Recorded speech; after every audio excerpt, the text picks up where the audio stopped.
My understanding is that you were in the United States Navy during the Korean War. That is right. Yeah. What year did you go into the Navy? I went in 1950. I And did, left the first day of 1950, January did you volunteer? 1950. You They volunteered? I did. Yeah. We were Why? supposed to have left in the week before, but they let us stay there because of the Christmas holidays. They said we'll leave out the first day of 1950. So that's January. the reason. Yeah, so January 1950. And why did you join the Navy? Well, my dad was in the Navy, and his all two or three uncles were in the Navy, so we were a Navy family pretty well. I But see. anyway, that was the reason. I just adventures, how young fellows are. Yeah.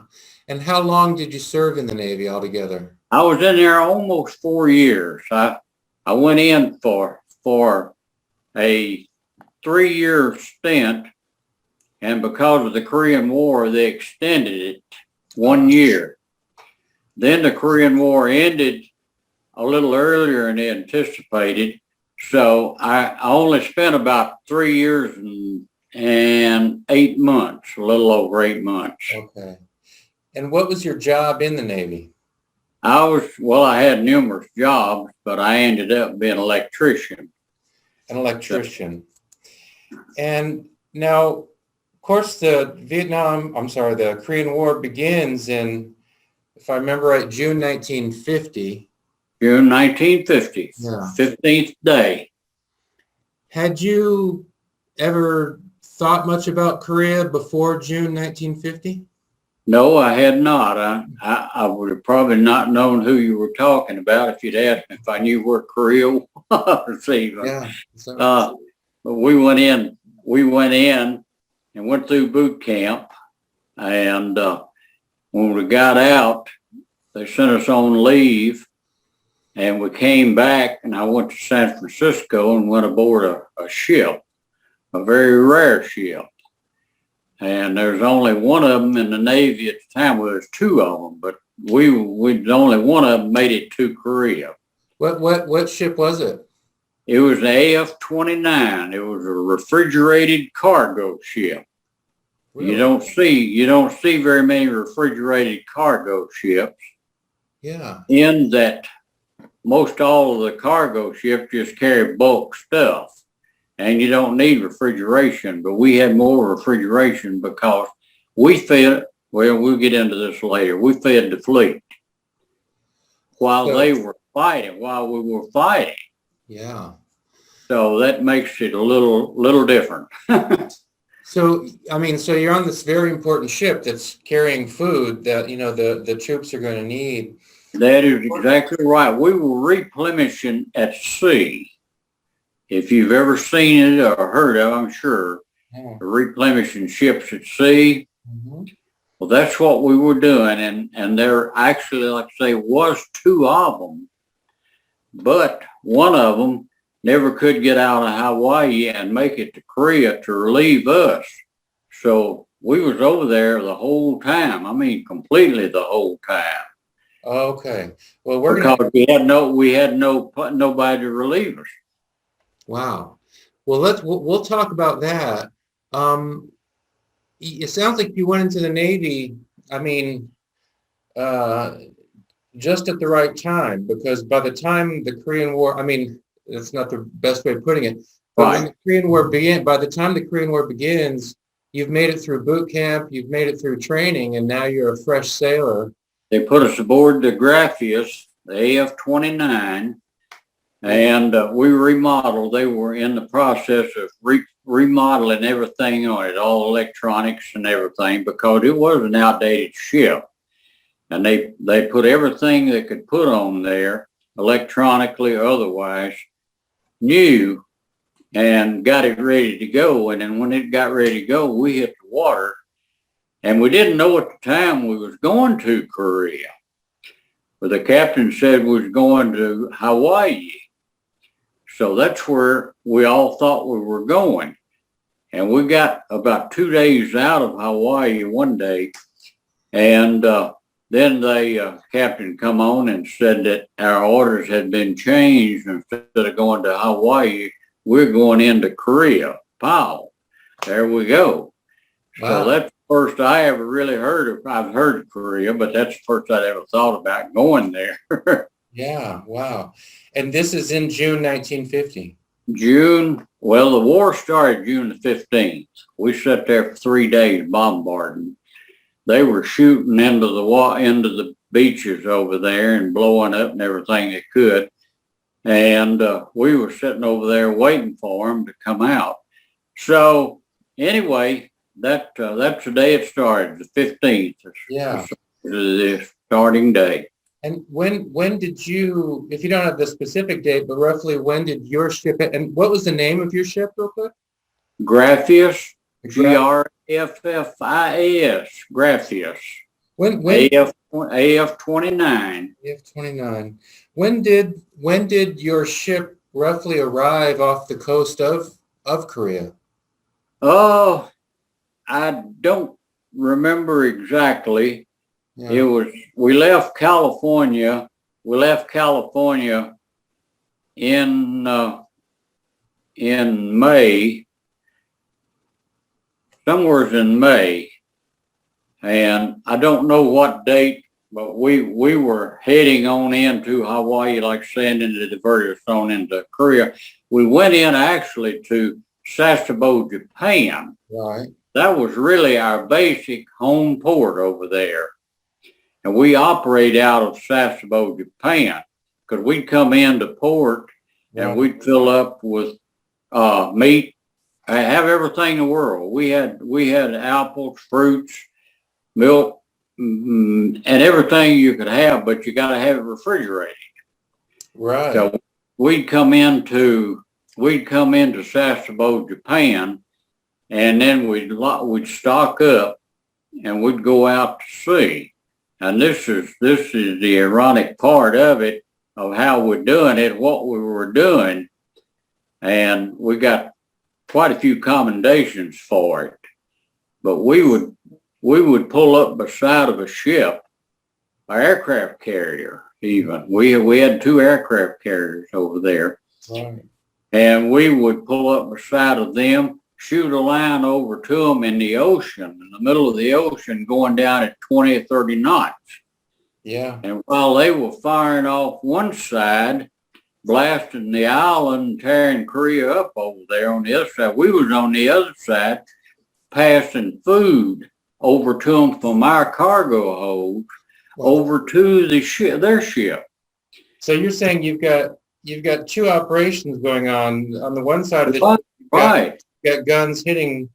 While they firing and shooting on one side, we was on the other side giving them food to eat. Oh, that is something. So you're going back and forth from Japan to the coast of Korea. Right. Yeah.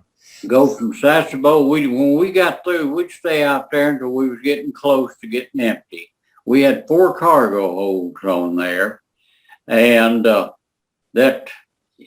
and 2 or 3, I believe, I don't hold me this, I think it was 3 of them were refrigerated. So we were set up to handle refrigerated food, meats, and such things that, we had turkey and all such of that. But, and meanwhile, while we're passing food over to them, they were shooting off the other side, still in the process of war. So, wow. That's pretty well how it worked. The only thing that scared me is one day was coming into the port, and one of those Korean planes came over the horizon, and he was lost evidently, and he come down, and there's all those ships sitting out there in the harbor. And all of a sudden they started blasting away at him, and boy, he went straight up and backwards and got out of there. Wow. Because he didn't know where he was flying. Of course, the ship you're on is not a combat ship. It's doing a very important job. No, but it wasn't a combat ship. It wasn't a combat ship, but it was set up that we had the same armor on there as a destroyer. If you're a Navy man, you know what a destroyer is. Sure, yeah. We had those guns, the same guns that a destroyer has. very unusual for a cargo ship to have that on there. So And that was what made us outstanding, because we did have, I mean, we could go into battle with them and hold our own. were they used then, the guns on your ship? Pardon? Were the guns on your ship used? Oh, yes, yes. We have used them. Yeah. We have used them. How were they used? Were they sending missiles onto land or against aircraft, or how? On the land. We never fought aircraft. We was always, the captain would go into a channel or something like that, and if they started shooting at us, we had to start shooting back. But we'd go up the Incheon Channel in Incheon, and we've used them quite a few times. Now, I don't remember the Pacific because I wasn't the captain. I wasn't up there out on the deck. I was down in a gun turret, pulling the trigger or handling all the shells. So we had to do the same job as a regular destroyer or cruiser or anything else. We had to load the guns, fire them, and I was down in there. So I don't know. I can't explain that too much. Yeah.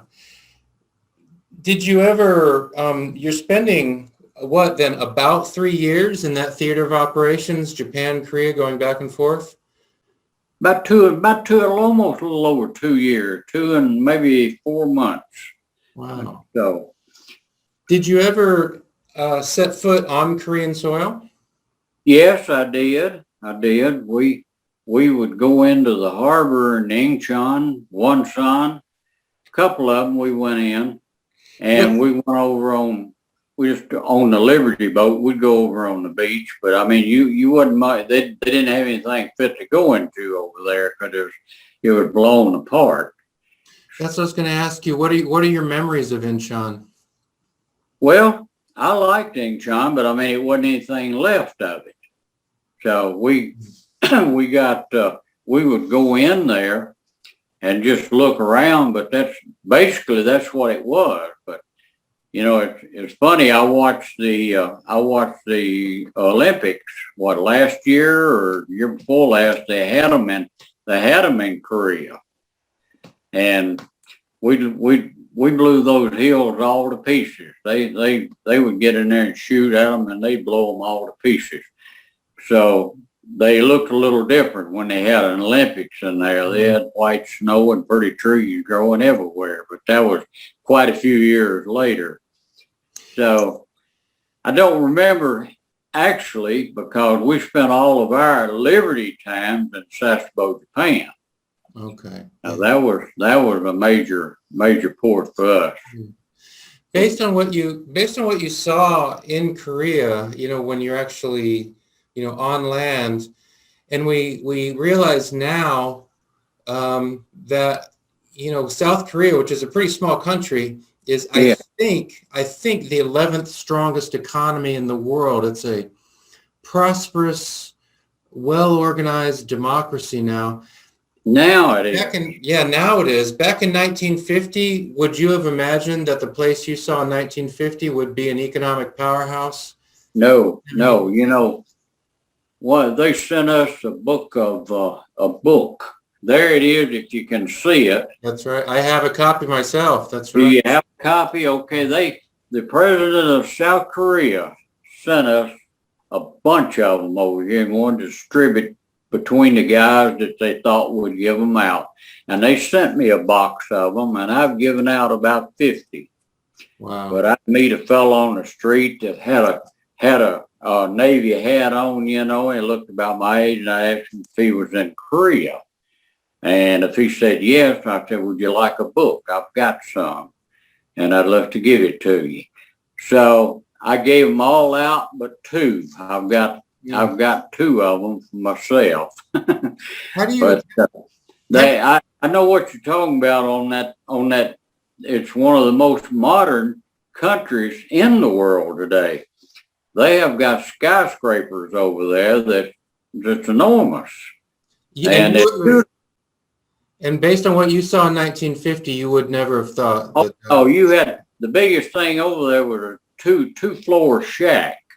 I mean, a 2-level shack. They went 2 stories. And that's about it. That's all I ever saw. Yeah. But we would go on Liberty and we'd look at it and see those buildings there and thought they're just some poor little country, you know, which they were at the time. When you realize that the government and the people of South Korea now are so grateful to American veterans, and then of course, you know, troops from 15 other countries participated, Canadians, Turks, Greeks, Right. New Zealanders, Australians, etc., Ethiopians. When you hear about how grateful the government of South Korea is now, you know, what impact does that have on you? What does that make you think about? Well, it makes me think about North Korea, really. You mentioned North Korea, and North Korea is one of the poorest countries in the world. Right. South Korea is one of the wealthiest countries in the world. And I've got one of their cars. Yeah, and it must, you know, I mean, it must be a source of pride for you and other Korean War veterans to know that you have something to do with that you played a role. Well, sure it does. Sure it does. We love to see things like that. It could be a ramble shack over there still, but they and the other countries in the world, as you say, have put them together, helped them, and got them going. And now then, look at them, they're one of the richer countries in the country. In the world. So you're right there, and I appreciate them. I enjoy them, but yeah, I wish North Korea would get in with them, and they join hands, and they'd be twice as big and twice as important. I wish so. I wish that as well. Did so you spent some time in Korea? You mentioned Incheon. Was the other place Wonsan? Is that the other? Well, Wonsan's a little harbor in there, but we never got over there. The only thing I recall about Wonsan is every time we go in there, we'd usually see a body or two floating around in the water. Okay. That was one of the most minefielded places there were in the country at the time. They had that's the reason you had to have somebody to lead you through there, because they had mines all over those places, and we had to feel our way in. In fact, we couldn't go very far. But I saw an awful lot of bodies floating around in the water, and they could not go out after them, really. Wow. Because even sending 2 or 3 guys out in a boat that we had, 20 foot, 30 foot long or so, to get them, they couldn't even do it. They couldn't go. Right. Wow. When you're seeing these bodies floating around, of course you see it, but after a while, you know, when you're in sort of a combat zone, after a while, of course, you see it, but does it really have an impact on you, or is it just another thing that you see at the moment? No, it really isn't, because you're used to it, but after you get used to it, but I wasn't up on deck that much, because I was an electrician. I was down in the electrical shop or somewhere, unless we were fighting. Then I was up my assigned gun turret, and that's where I lost part of my hearing. I'm hard of hearing out of my left ear a little bit, so I'll go into that later on of what I went into and failed out on because of it. But anyway, go ahead if you'd like. So you say that you lost some of your hearing because of your work with the guns on the ship. Well, we had a gun turret go off. We had a shell explode, and it shattered my eardrum.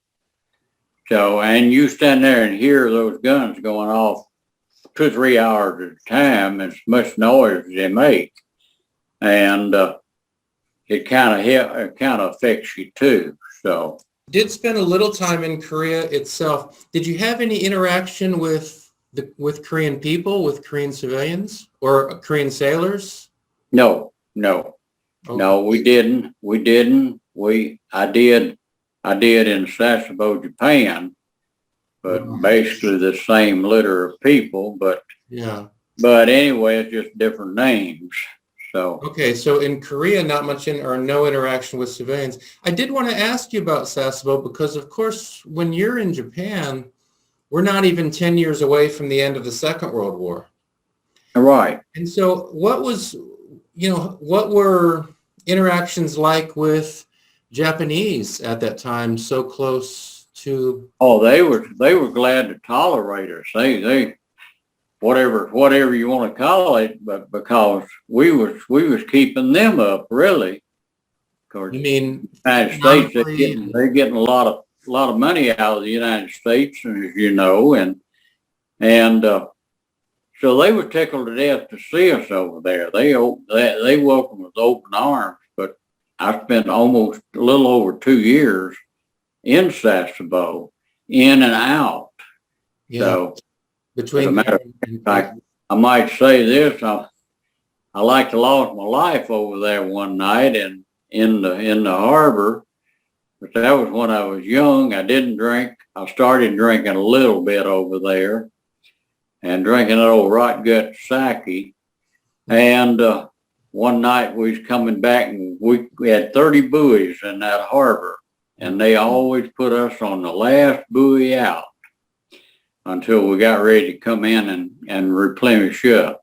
Yeah. So I was coming home. I was coming back out to the ship off of Liberty, and as you know, the sailors have got a big collar on the back, the big square collars. That big thing flapping off the back there? Yeah. And it was out of my peacoat, luckily. It was cold. That's one of the coldest countries in the world. So I got sick, and I was heaving, and I throwed my head over, and my head had done gone under the water just about. I mean, it was cold. And the chief petty officer happened to look over and see me, and he grabbed that collar that was floating and pulled me back up. So I quit drinking that night. I've never drank another drop since then. That's been years and years ago. Sounds like a good response. Now, was this Japan or Korea where this happened? Yep. This was Korea where this happened? Oh, no, this was in Sasebo, Japan. Sasebo. Yeah. Well, no, we never been on Liberty in Korea. We never was. But right. we was in the harbor sitting there, and that was about as far as we ever got. I see. Now you mentioned that it's very cold in Sasebo.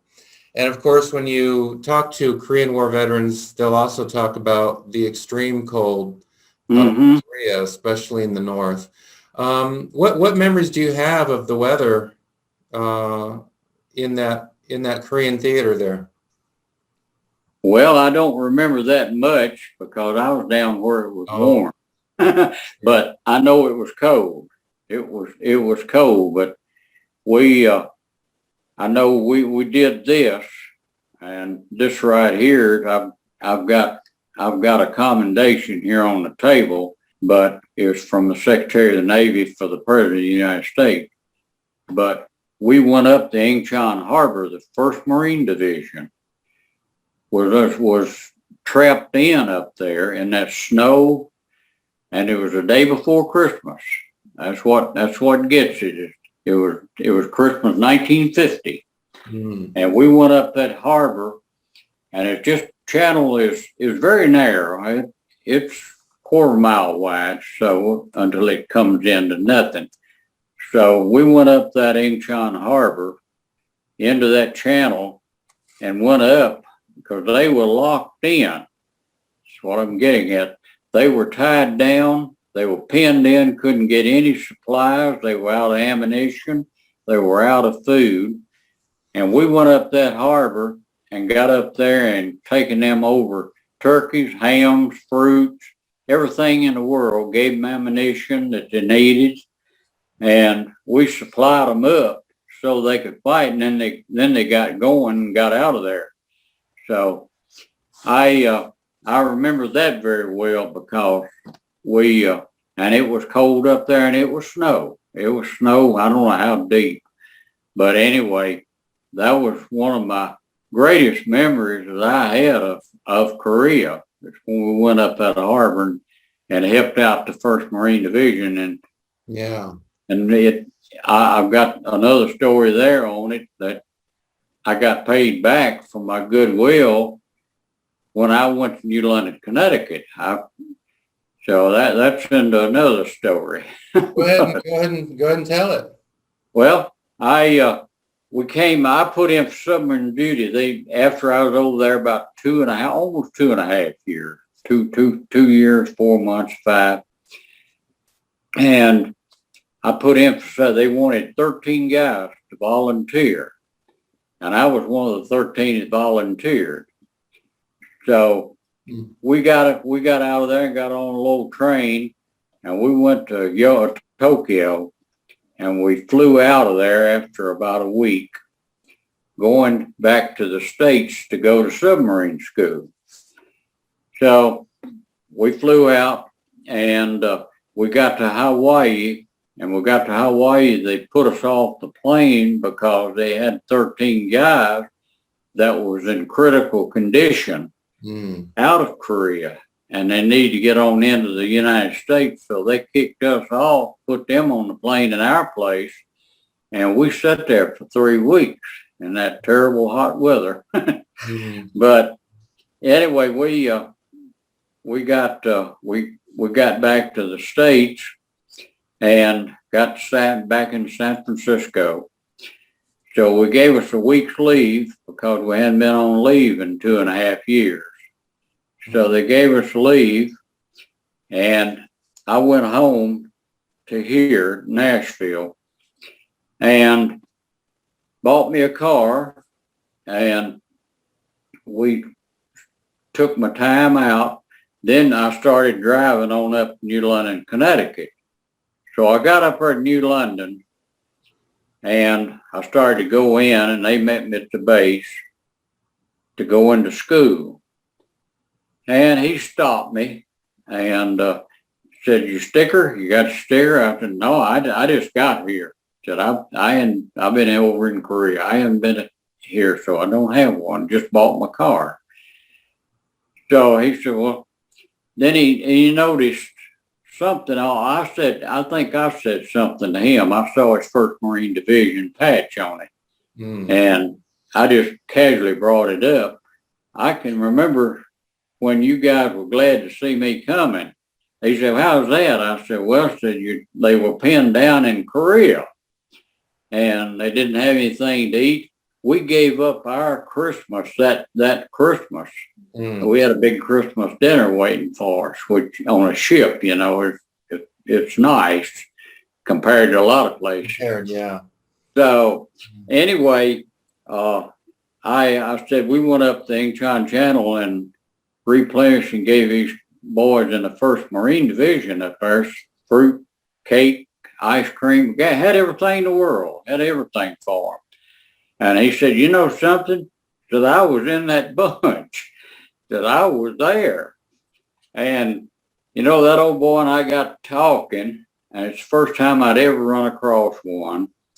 But anyway, we got to talking, and he said, "Hold on a minute." He goes in there, into his little shack he had there, and he come back with a sticker. And he put that on my windshield and said, "You go on in," and said, "You can go in anywhere you want to go."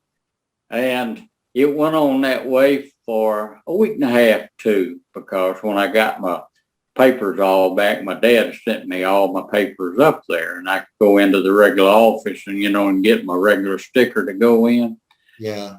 So I don't know what sticker he gave me. I never did ask him, didn't care. Yeah. But anyway, I would come in that base, and that Marine, if you're familiar with Marines, the way they got that fancy salute, to an officer, they would jump up and give me the fancy salute and motion me on in, and I went on in like I was a 4-star general. So it got me on the base. Yeah. And I didn't have to park outside and try to catch a ride in every time I come in for a week or two. this story, I mean, what it illustrates is how, the military machine is a big, complicated machine, and you've got, when you think of war and you think of, the winter of 1950, late November, December 1950, of course, we're focusing on the combat troops, but those combat troops can't do what they do unless somebody's bringing them food. That's true. Well, they were tied in, couldn't even get ammunition.